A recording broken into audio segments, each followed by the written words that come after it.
భారత వాతావరణ శాఖ కీలక అప్డేట్ ప్రకటించింది. ఛత్తీస్గఢ్, జార్ఖండ్, తెలంగాణ మీదుగా ఒక ఉపరితల ఆవర్తన ద్రోణి కొనసాగుతూ ఉంది. దీని ప్రభావంతో పగల ఉష్ణోగ్రతలు విపరీతంగా ఉన్నా సాయంత్రానికి వర్షాలు కురిసే అవకాశం ఉంది. అయితే రాబోయే 4-5 రోజుల్లో బంగాళాఖాతంలో ఒక అల్పపీడనం ఏర్పడడానికి అనువైన వాతావరణం క్రియేట్ అవుతా ఉందని భారత వాతావరణ శాఖ తెలిపింది. గడిచిన 24 గంటల్లో తెలుగు రాష్ట్రాల్లో పెద్దగా వర్షాలు నమోదు కాలేదు. కొన్ని ప్రాంతాల్లో 2 నుంచి 3 మిల్లీమీటర్ల వర్షపాతం నమోదైంది. ఇక రాబోయే 48 అవర్స్లో విజయనగరం, విశాఖపట్నం, ఉభయ గోదావరి, కృష్ణా, గుంటూరు జిల్లాల్లో చిరు జల్లులు కురిసే అవకాశం ఉంది. పగటి ఉష్ణోగ్రతలు 39 డిగ్రీల పైగా నమోదవుతా ఉన్నాయి. ఇక తెలంగాణలో అక్కడక్కడ మోస్తరు వర్షాలకు అవకాశం కనిపిస్తూ ఉంది.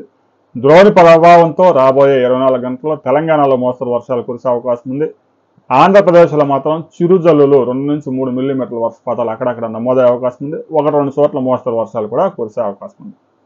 రాబోయే 48 గంటల్లో ద్రోణి ప్రభావంతో ఏ ప్రాంతాల్లో ఎంత వర్షపాతం నమోదు కాబోతా ఉంది అనే వివరాలతో మనం మరో వీడియోలో కలుసుకుందాం.